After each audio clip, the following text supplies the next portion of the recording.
million-dollar smile, 5 championship rings, and a deeply guarded double life that involved hundreds, perhaps thousands, of hidden companions.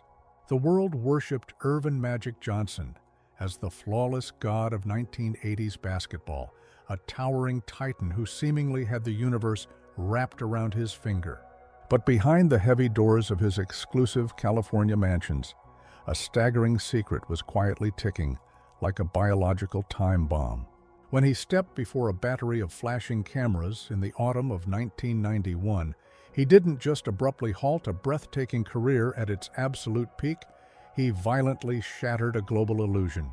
In a matter of agonizing seconds, the untouchable athlete confessed to a terrifying condition that brought society to a standstill, leaving viewers frozen in their living rooms in sheer panic. How did the most beloved man on the planet end up walking such a dangerous tightrope over a hidden abyss? To unravel the dark side of this legendary fame and the devastating price of a manufactured alter ego, we have to look past the dazzling lights of the Showtime era and uncover the unbelievable truth about a boy from Michigan who truly believed he was invincible.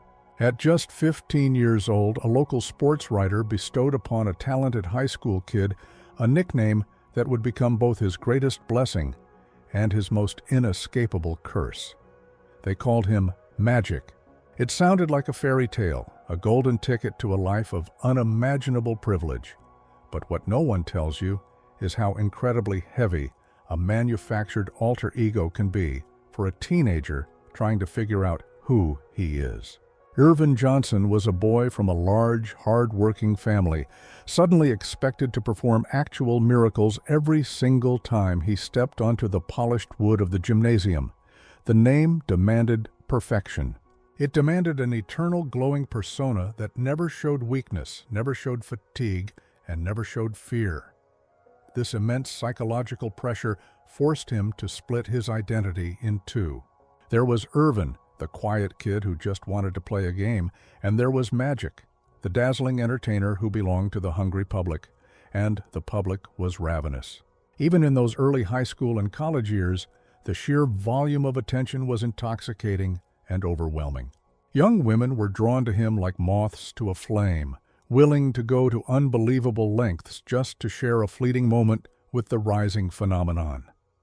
Reporters camped out, waiting for a quote, a smile, a piece of the magic.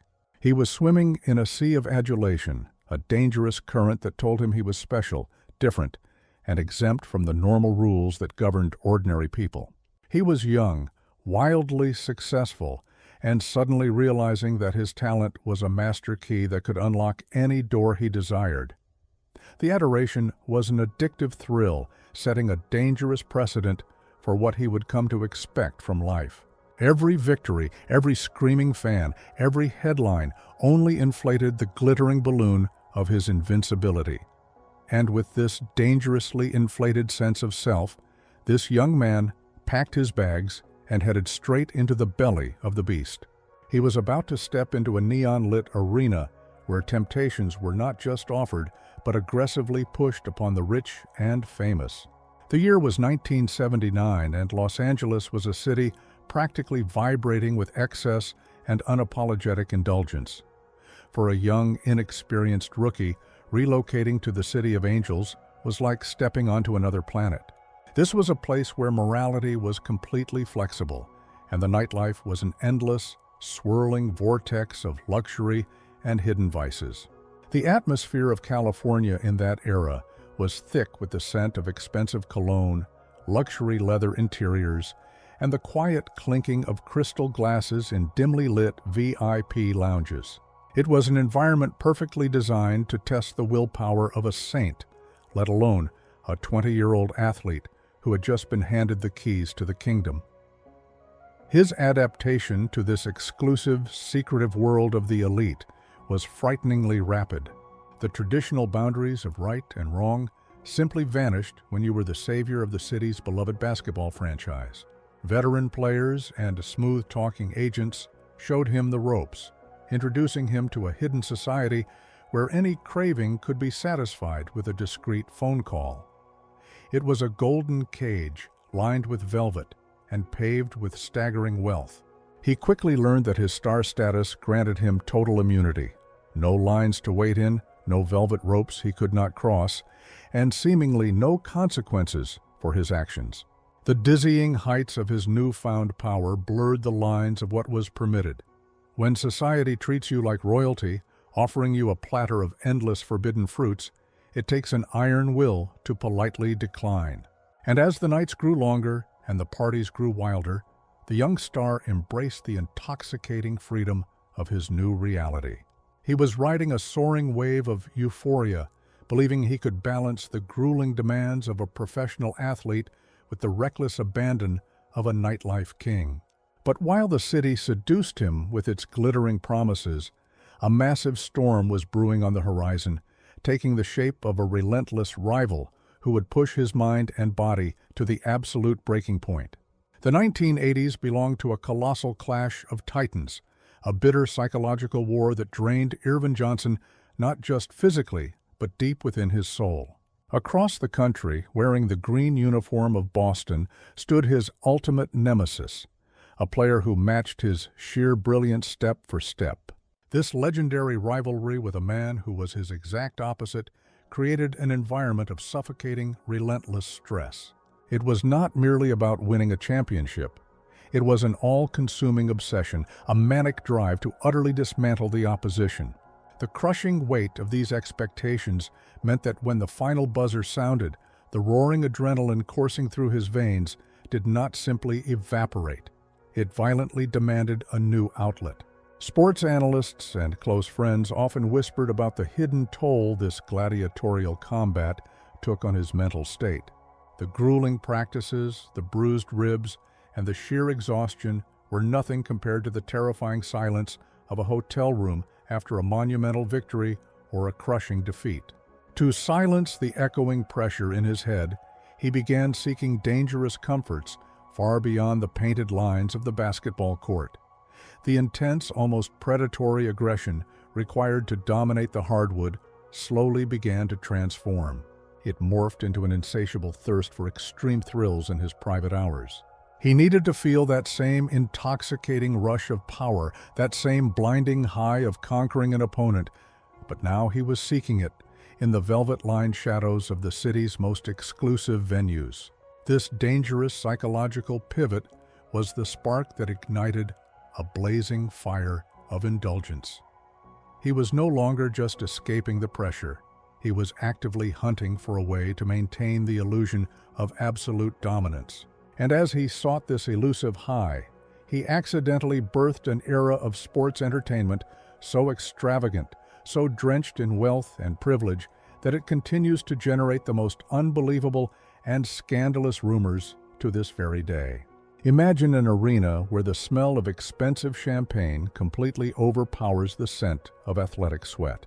This was the reality of the legendary basketball games in Los Angeles, transforming from mere sporting events into the most exclusive, star-studded theatrical premieres on the planet. The front rows were packed with the reigning monarchs of Hollywood, dripping in diamonds and wrapped in rare furs, all desperate to witness the spectacle.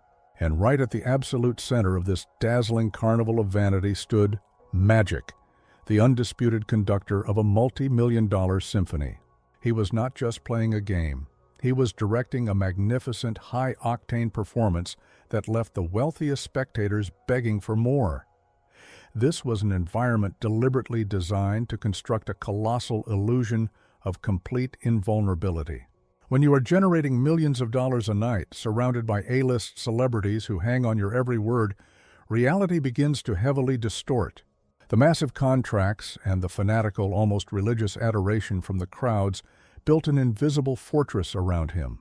He became the central pillar of an ultra-exclusive cast of chosen ones, a golden circle where the ordinary rules of society were permanently suspended. It was an unspoken agreement. As long as he continued to deliver breathtaking victories and historic television ratings, absolutely any transgression would be swept gracefully under an expensive rug. He was untouchable, a towering figure living in a consequence-free bubble of absolute luxury. The people pulling the strings behind the scenes made sure his path was always clear of obstacles, creating a devastatingly false sense of security. But the brightest, most blinding spotlights are also the perfect tools for casting the deepest, darkest shadows. And in those shadows, away from the flashing bulbs of the courtside photographers, a breathtakingly complex and secretive game was being played, one that would eventually bring the entire empire crashing down. It was a staggering confession that would eventually leave the entire world speechless. The legendary athlete openly admitting to having intimate encounters with hundreds, perhaps even thousands, of different women during his spectacular reign. This was not merely the boastful exaggeration of a wealthy superstar, it was the chilling reality of his daily routine. He frequently arranged for multiple companions to visit him simultaneously, turning his private quarters into a revolving door of endless romantic conquests. What began as the typical indulgence of a young athlete quickly escalated into a deeply entrenched lifestyle, a habitual pursuit of pleasure that became as routine as lacing up his sneakers before a high-stakes match. Maintaining a secret of this colossal magnitude required an unbelievable level of calculated orchestration. He was protected by an intricate, heavily funded system designed to ensure his immaculate public image remained completely spotless. Sports agents, fiercely loyal team executives, and a formidable wall of private security personnel worked tirelessly around the clock. They were the silent gatekeepers, expertly arranging clandestine meetings, silencing whispers with thick stacks of cash, and ensuring that no unauthorized person ever crossed his path. They were essentially running a massive shadow operation solely dedicated to facilitating his desires while keeping the hungry tabloid press entirely in the dark. This was a staggering feat of deception, a brilliantly executed magic trick performed on a global scale. The fans saw a wholesome, smiling ambassador of the sport, completely unaware of the highly organized, secretive empire functioning just out of sight. The people closest to him knew the shocking truth, yet they were all complicit, bound by an ironclad code of silence that protected the golden goose. However, this elaborate fortress of secrets relied entirely on a delicate balance. Behind these tightly sealed doors, a specific set of rules governed the elite, rules that everyone thought would protect them forever, until a terrifying whisper began to echo through the halls of privilege. To truly grasp the sheer scale of the illusions surrounding the greatest basketball star of the 1980s, you have to step past the velvet ropes and look at the absolute secrecy of his private world. We are not talking about ordinary nightclubs or public VIP lounges where a stray camera flash could ruin a career.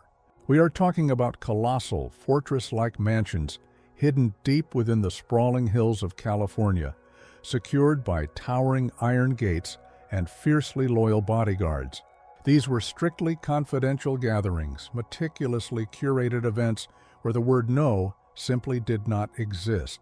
The guest lists were heavily filtered, granting access only to an ultra-exclusive crowd of celebrities, high-powered executives, and a carefully selected rotation of stunning companions. It was a modern-day Roman Empire, and he was the undisputed emperor, ruling from a throne of unparalleled athletic glory.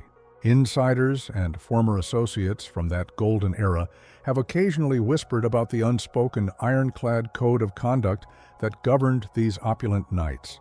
Long before the era of smartphones and digital leaks, there was a profound psychological understanding among everyone who walked through those heavy oak doors.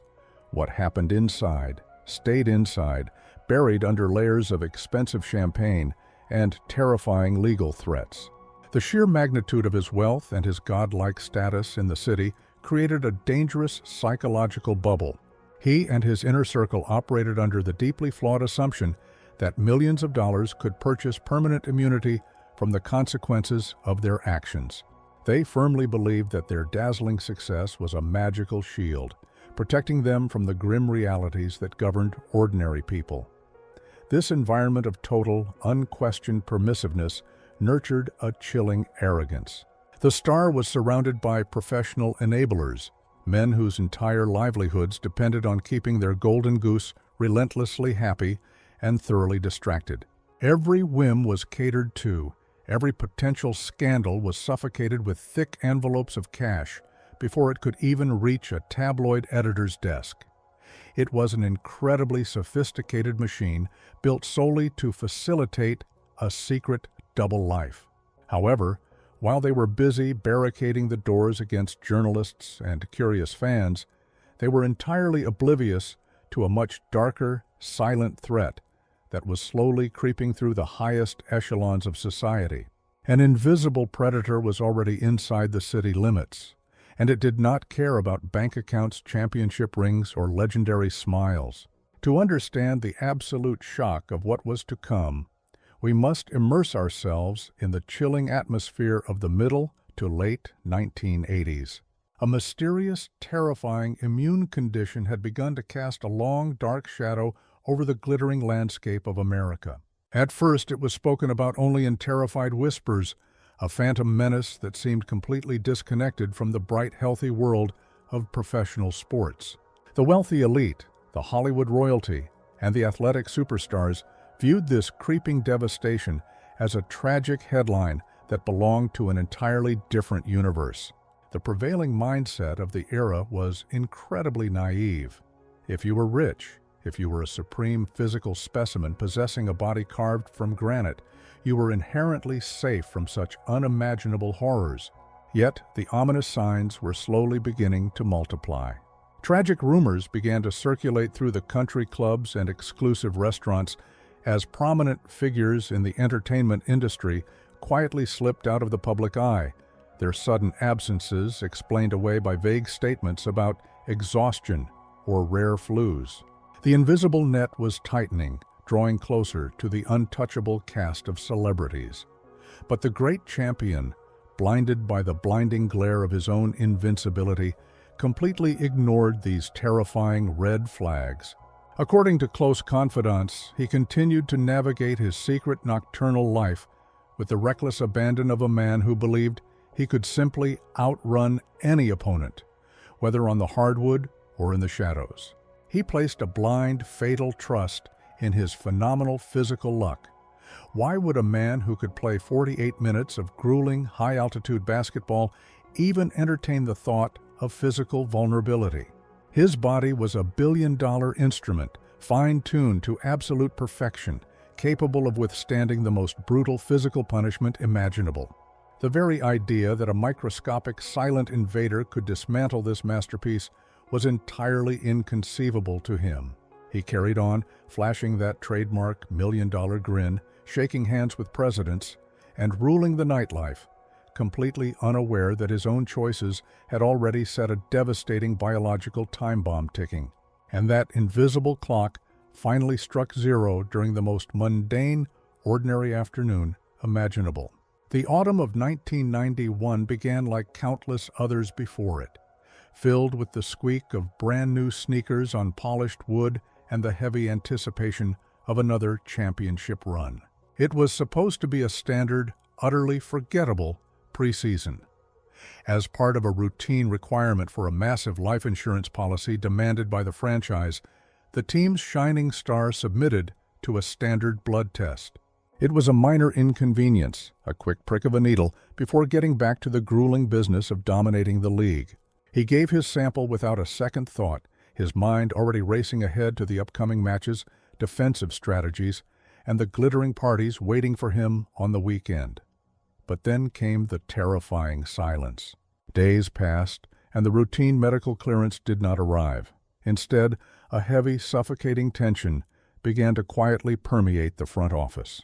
The team doctor placed a highly unusual, extremely urgent phone call, demanding that the superstar immediately board a flight back to Los Angeles and report directly to the medical facility. No explanations were given over the phone, only a grim, tightly controlled tone that instantly turned the athlete's blood to ice.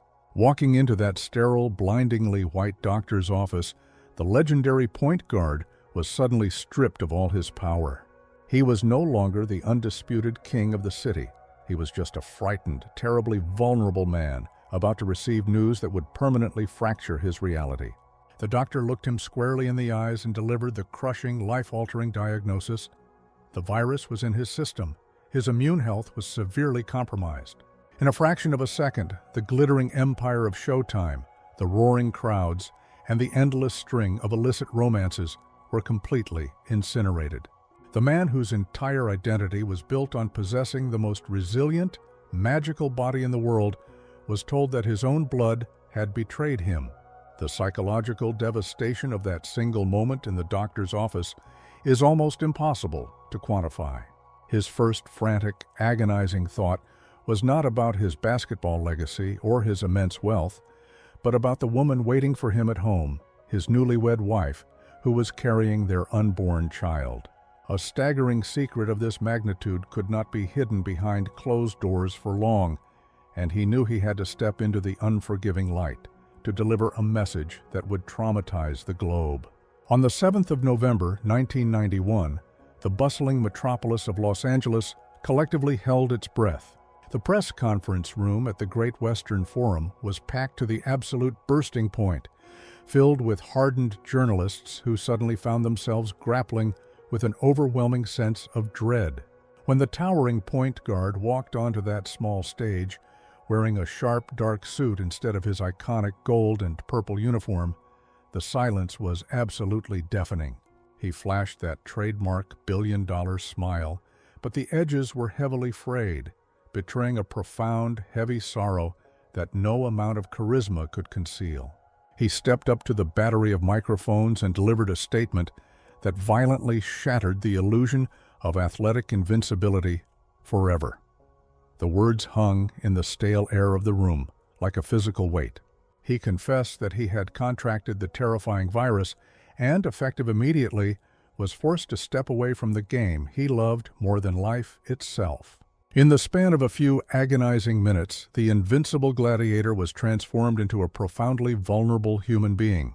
The sheer shockwave of this revelation radiated outward from that crowded room, instantly dominating television screens and radio broadcasts across every single continent. It was an earthquake that leveled the sporting landscape. People wept openly in the streets, unable to process the brutal reality that their ultimate hero, a man who possessed seemingly endless vitality, was now facing the absolute fight of his life against an unseen, merciless enemy. But beyond the tears and the endless tributes, a dark, incredibly uncomfortable conversation began to bubble to the surface of society. The blinding spotlight was suddenly thrown onto his incredibly reckless off-court behavior. The rumors of his thousands of companions and legendary secretive gatherings were suddenly dragged into the harsh light of day, transforming him from a celebrated playboy into a cautionary tale of catastrophic proportions. The public was fiercely divided. Millions offered their unwavering prayers and deep sympathy, while a vocal chorus of critics pointed to his lavish, unrestrained lifestyle as the undeniable architect of his own devastating downfall. Yet, the most agonizing rejection he would face did not come from the fiery tabloids or the disappointed fans, but from the very men he considered his brothers in arms. The professional basketball fraternity has always been an incredibly tight-knit brotherhood, an exclusive club where elite warriors battle fiercely on the hardwood but share a profound mutual respect behind closed doors. But the moment that catastrophic diagnosis was broadcast to the world, those heavy locker room doors slammed shut, locking the legendary champion firmly on the outside. A wave of raw, irrational panic swept through the league like a devastating wildfire. The men who had spent years fighting alongside him, sharing water bottles, and exchanging high fives, were suddenly paralyzed by an overwhelming primal fear for their own safety. The sheer ignorance surrounding the illness at that time bred a terrifying paranoia among the wealthiest athletes on the planet. Whispers of boycotts and absolute refusals to share the court began to echo through the league's clandestine channels. Elite competitors openly expressed their sheer terror at the prospect of a stray scratch or an accidental collision with the ousted superstar. They looked at the man who had single-handedly elevated their entire profession and saw only a walking biological hazard. Imagine the crushing psychological agony of being treated like a dangerous outcast by the very individuals you had mentored, befriended, and elevated to greatness. The camaraderie evaporated overnight, replaced by a cold, clinical distance that cut deeper than any physical injury ever could. He was completely isolated, standing alone in the center of an arena he had built, surrounded by men who were suddenly too terrified to even extend a hand in greeting. This brutal betrayal from his peers exposed the terrifying fragility of professional sports alliances. The unconditional love of the game was swiftly overshadowed by a desperate instinct for self-preservation. Some of the most prominent, physically imposing athletes in the world were suddenly trembling at the thought of a mere drop of perspiration.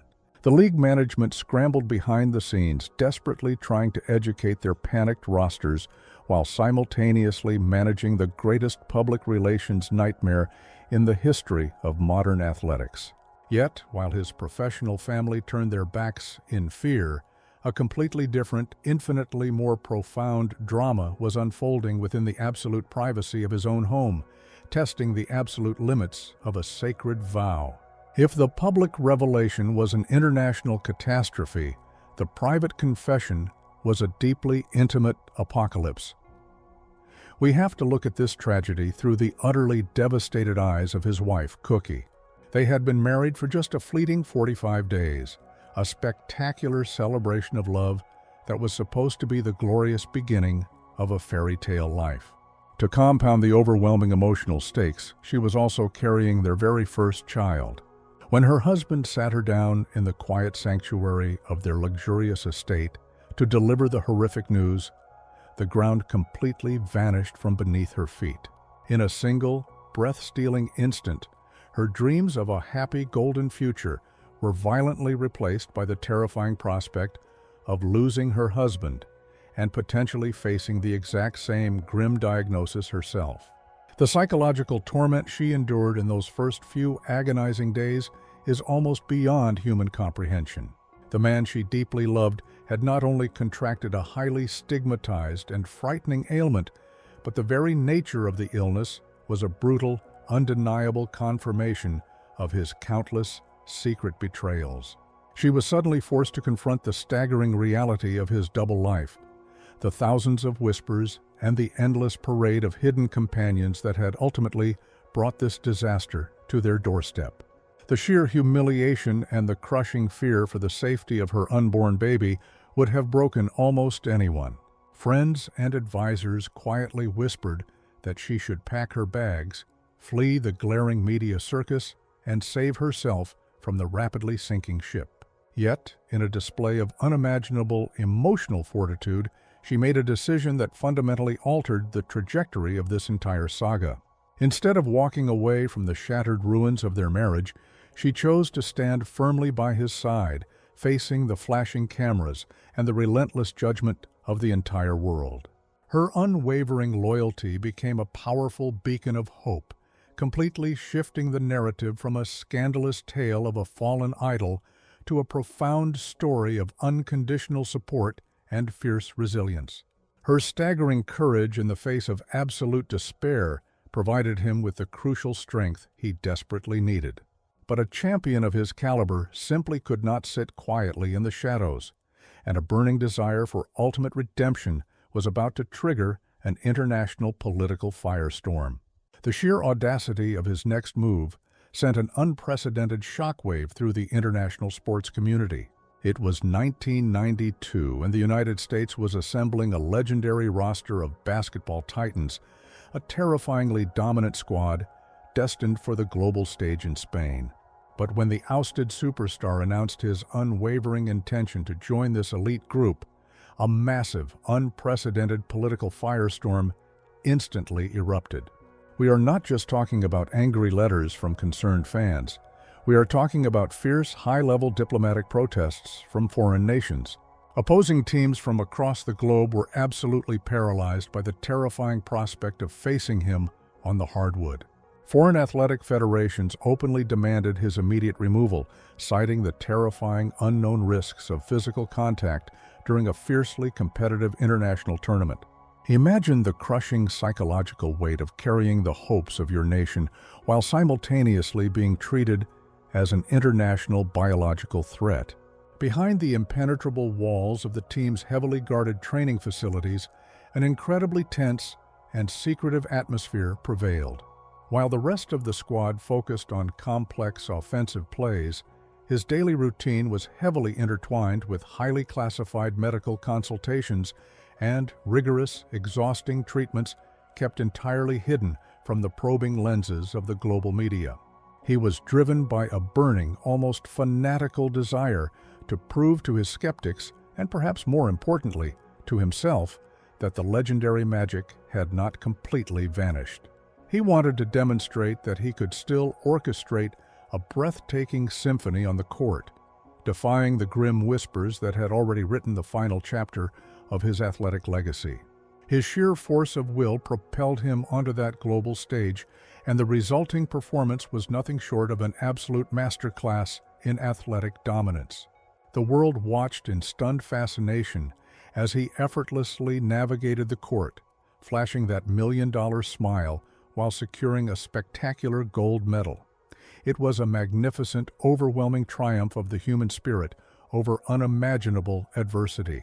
The crowds roared, the commentators wept openly, and for a fleeting moment, the dark clouds surrounding his tragic diagnosis seemed to part. However, this awe-inspiring display of phenomenal physical resilience inadvertently birthed a completely different monster. As the golden confetti settled, a dark, insidious wave of unbelievable rumors began to silently flood the public consciousness, threatening to dismantle everything he had fought so desperately to rebuild. The collective mind of society often struggles to process monumental contradictions, and the sight of a phenomenally robust, smiling champion actively defying a famously grim medical prognosis was simply too much for the public to comprehend. Almost immediately following his spectacular international triumph, the shadowy corners of the sports world began to buzz with wild, incredibly persistent conspiracy theories. Millions of people, analyzing his every televised movement, flatly refused to believe the official narrative. A deeply cynical whisper campaign suggested that the entire world-stopping announcement in 1991 had been a meticulously orchestrated hoax.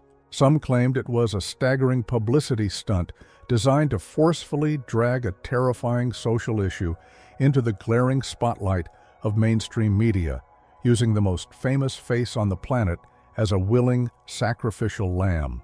But an even more pervasive, deeply unsettling rumor began to circulate among the elite circles of high society. This theory completely bypassed the idea of a hoax and instead pointed to the staggering, unimaginable wealth of the basketball icon. People began to quietly insist that while the terrifying ailment was ravaging ordinary citizens, the billionaire class had quietly secured exclusive access to highly classified, miraculous serums. The streets whispered that his phenomenal health was artificially sustained by astronomical sums of money, buying him a secret, experimental salvation that was completely unavailable to the general public. These relentless, swirling rumors were incredibly toxic, completely undermining the terrifying reality of his daily medical battles and the agonizing uncertainty that he and his fiercely loyal wife endured behind closed doors. The psychological toll of constantly having your very reality questioned by millions of strangers is an incredibly heavy burden to carry. He was trapped in a bizarre paradox. If he looked too healthy, he was viciously accused of being a massive fraud or hoarding a secret cure. If he showed a single moment of fatigue, the vultures of the tabloid press immediately circled, declaring his imminent downfall. He was a man without a true sanctuary, desperately seeking a way to reclaim the narrative of his own life. Seeking a desperate escape from the suffocating grip of these relentless rumors, he decided to pivot back to the only sanctuary he had ever truly known. He sought refuge on the familiar sidelines of his beloved arena, But this desperate gamble would quickly deteriorate into a spectacular, humiliating disaster. Returning to the chaotic, high-pressure environment of the professional basketball sidelines seemed like the ultimate triumphant comeback story. He took the reins as the head coach of his beloved franchise, a legendary commander returning to guide a new, unproven army. The city rejoiced, the ticket sales instantly skyrocketed, and the media enthusiastically prepared for a glorious renaissance. But the harsh, unforgiving reality of the locker room told a vastly different, deeply uncomfortable story. The man who possessed a supernatural, almost telepathic understanding of the game simply could not comprehend why his new roster of players lacked his fanatical, burning obsession with absolute perfection. He was a general from a bygone era of grueling, unapologetic warfare, suddenly trying to motivate a generation of athletes who were fundamentally wired differently. The tension behind the scenes quickly escalated into a toxic, unbearable atmosphere. He demanded a level of flawless execution and relentless sacrifice that these young men simply could not deliver. The legendary charisma that had once captivated the entire globe suddenly transformed into biting, public criticism. The players grew deeply resentful, utterly exhausted by the impossible standards set by a living legend who constantly reminded them of their glaring inadequacies. Meanwhile, high up in the luxurious executive suites, the franchise ownership was watching this agonizing friction with mounting horror. They were trapped in a horrifying public relations nightmare. How do you gracefully terminate the employment of the most beloved, historically significant figure in the entire history of your organization without sparking a massive, uncontrollable riot among the season ticket holders? A complex, highly sensitive web of backroom negotiations and delicate corporate maneuvering began to unfold in absolute secrecy. The management had to carefully orchestrate a scenario where the legend could gracefully step away, preserving his immense dignity while simultaneously saving the fracturing team from complete internal collapse. When he finally walked away from the coaching bench after a painfully short, bitterly disappointing stint, the realization was absolutely crushing. He tasted the bitter ashes of a changing era, understanding that his unparalleled basketball genius could not simply be transferred to another human being, but the fierce, burning, competitive fire inside him was far from extinguished. In a stunning, completely unpredictable twist, the executive offices would soon receive a phone call that would turn the entire sporting world completely upside down yet again.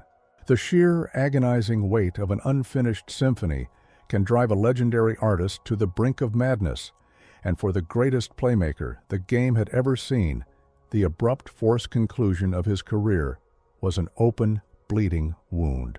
In the early months of 1996, a truly unbelievable rumor began to circulate through the sports media landscape, a whisper so fantastic that prominent analysts dismissed it as pure fantasy.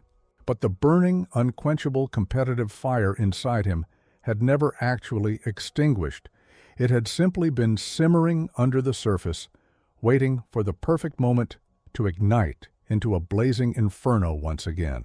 At the age of 36, carrying the heavy physical toll of his ongoing medical battles and years away from the grueling professional conditioning, he made the shocking, unprecedented decision to lace up his sneakers and step back onto the hardwood as an active combatant. The underlying motives for this astonishing return were incredibly complex, debated endlessly by sports psychologists and cynical columnists. Was it a desperate, blinding thirst to recapture the deafening roar of the crowd, a sound that had been the primary soundtrack of his entire adult life? Or was it a deeply personal crusade to prove to the entire planet that his terrifying diagnosis was not a definitive sentence, but merely a colossal obstacle he could ultimately conquer? When he finally walked out of the tunnel, wearing the iconic gold and purple uniform for the first time in half a decade, the emotional reaction of the arena was absolutely overwhelming. Grown men in the expensive courtside seats wept openly, witnessing a cinematic moment of triumph that defied all medical logic and conventional wisdom. He was back, attempting to turn back the hands of time with sheer, unbreakable willpower. However, the unforgiving reality of professional athletics operates without an ounce of sentimentality. While his brilliant mind still processed the geometry of the court faster than anyone else alive, his aging body simply could not execute the miraculous visions. He found himself brutally outpaced by a new generation of incredibly athletic, deeply hungry young wolves who showed absolutely no reverence for his legendary status. The fierce criticism from ruthless sports analysts began to mount, portraying his desperate comeback as a deeply tragic, almost painful spectacle of a fading king refusing to surrender his crown. The incredibly heavy realization that he was no longer the undisputed master of his domain finally crashed over him. He played just 32 games before walking away, realizing that to preserve his magnificent legacy, he had to permanently close this chapter. But a mind as sharp and ambitious as his could never remain idle, and he immediately turned his gaze toward an entirely new, incredibly ruthless battlefield. Most elite athletes fade into a quiet, comfortable obscurity when the final buzzer sounds on their spectacular careers, content to sign autographs and occasionally appear in nostalgic television commercials. But for this specific champion, leaving the arena was merely the opening tip-off of an incredibly lucrative, fiercely competitive second act. He completely shattered the deeply entrenched, insulting stereotype that professional athletes lack the intellectual depth to navigate the treacherous waters of high-stakes corporate finance. Armed with the most recognizable, charismatic smile on the planet and a Rolodex filled with the personal phone numbers of the wealthiest individuals in the country, he orchestrated a stunning metamorphosis. He systematically transformed himself from an aging point guard into a ruthless, incredibly calculating business tycoon, proving that his strategic genius extended far beyond the painted lines of a basketball court. His approach to building a billion-dollar empire was completely revolutionary and deeply rooted in a profound understanding of neglected markets. While other wealthy investors were fighting over established, saturated territories, he directed his massive fortune toward urban neighborhoods that major corporations had historically abandoned out of sheer, unadulterated fear.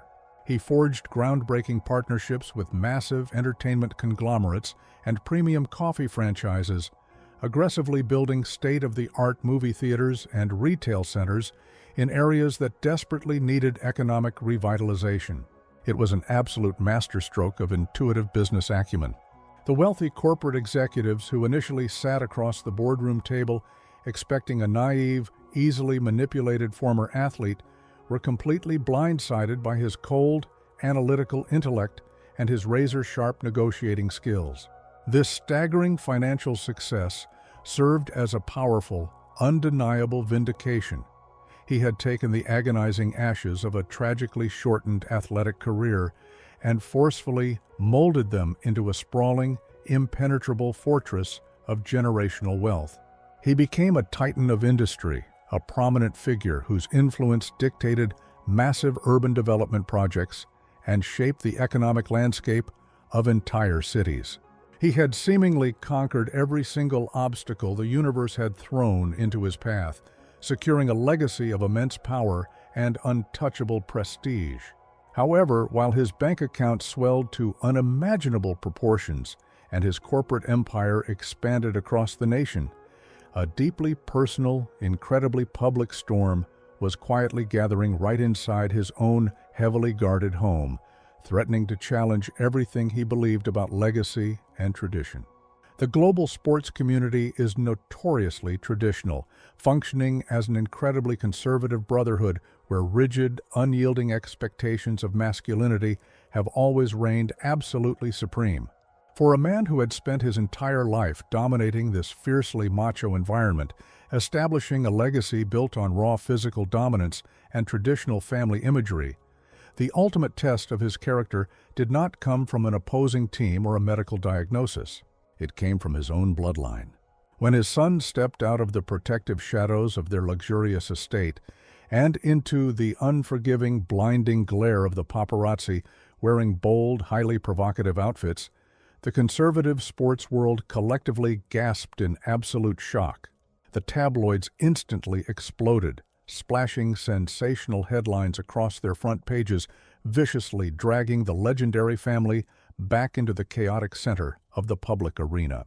The internal psychological struggle of the legendary father was profound, incredibly painful, and playing out on a global stage for everyone to dissect.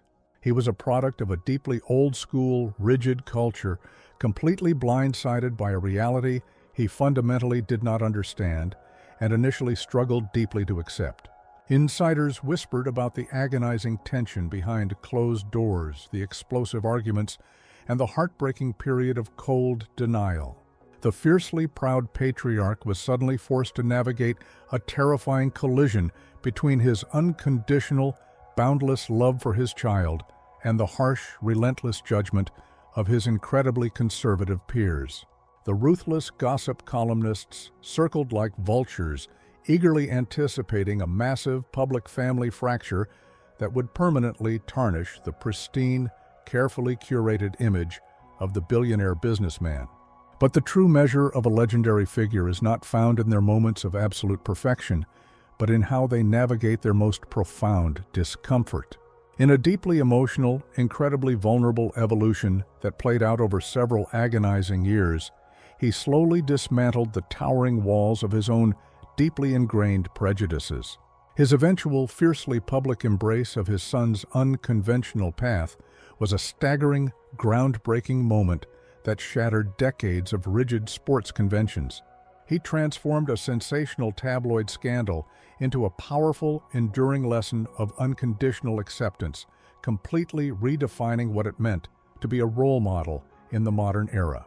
Yet, as he looked back on this turbulent, deeply chaotic journey of incredible highs and devastating lows, a heavy shadow of profound regret still haunted his quietest moments. When the stadium lights finally dim and the roar of the massive crowds fades into a distant, echoing memory, even the most invincible champions are forced to sit in the absolute silence of their own reflections. In the later, deeply reflective years of his extraordinary life, the billionaire tycoon began to grant rare, startlingly intimate interviews that completely stripped away the polished corporate veneer he had spent decades meticulously crafting. For the very first time, the world saw a man wrestling with the incredibly heavy, suffocating ghosts of his extraordinarily reckless youth. The legendary smile, once a blinding shield of pure arrogance, was often replaced by a somber, deeply haunted expression as he finally addressed the colossal emotional wreckage he had left behind during his reign over the 1980s.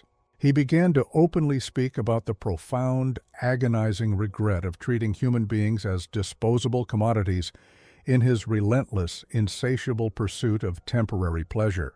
The staggering realization of the immense pain he had inflicted upon his fiercely loyal wife, his deeply religious family, and the countless nameless companions who were swept up in his chaotic orbit became a crushing psychological burden. He was forced to look back at the era of Showtime not as a glorious golden age of athletic dominance, but as a terrifying, out-of-control carnival of vanity that nearly cost him his entire existence. To combat this overwhelming sense of guilt, he launched into a massive, unprecedented campaign of global philanthropy.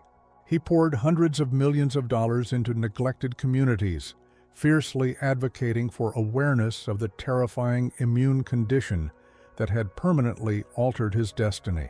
He funded clinics, launched massive educational initiatives, and used his unparalleled global platform to fiercely protect the most vulnerable, marginalized members of society from the exact same invisible predator that had once brought him to his absolute knees. However, in the deeply cynical, unforgiving world of public opinion, a fascinating and heavily debated psychological question continues to linger like a dark, immovable cloud. Was this breathtaking display of boundless generosity a genuine, agonizing pursuit of spiritual redemption? Or was it the ultimate, masterfully orchestrated public relations strategy? Skeptics quietly wonder if the legendary athlete simply learned how to seamlessly transition from manipulating the defense on a basketball court to expertly manipulating the collective conscience of the global public. Did he truly undergo a profound cellular transformation into a selfless humanitarian? Or did he simply recognize that purchasing societal forgiveness was the absolute best investment for his sprawling, multi-billion-dollar legacy? Yet, regardless of his true hidden motives, the sheer scale of his incredible survival forces us to confront one final incredibly uncomfortable truth about the nature of his magnificent journey. As we finally step back to survey the colossal, breathtaking landscape of his incredibly chaotic life, we are forced to grapple with a deeply profound, almost terrifying contradiction. How exactly will the unforgiving pages of history ultimately judge the man who orchestrated the greatest, most extravagant athletic illusion of the 20th century? On one hand, he is universally celebrated as an absolute titan of human resilience, a magnificent, inspiring hero who stared directly into the terrifying abyss of a completely unknown, devastating ailment and miraculously refused to surrender. He took a diagnosis that was widely considered an absolute, immediate, tragic ending and boldly transformed it into the opening chapter of a staggering, unprecedented billionaire empire. He shattered societal stigmas, completely rewrote the rules of corporate investment, and proved that a fiercely determined human spirit can conquer almost any insurmountable obstacle. But on the other side of that glittering golden coin lies a much darker, incredibly uncomfortable reality that simply cannot be ignored. He was the ultimate unapologetic symbol of a wildly toxic, deeply hedonistic era, a man who willingly played an incredibly dangerous game of Russian roulette with his own well-being and the safety of everyone around him. His phenomenal, almost supernatural luck allowed him to miraculously escape a catastrophic reckoning that completely destroyed thousands of other, far less privileged individuals who made the exact same reckless choices. We have to ask ourselves a deeply unsettling rhetorical question.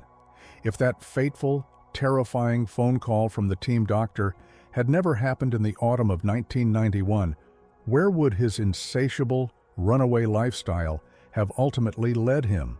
Perhaps the most shocking, awe-inspiring secret hidden within this entire, sprawling saga is the profound realization that the absolute worst day of his entire life might have actually been his greatest, most vital salvation.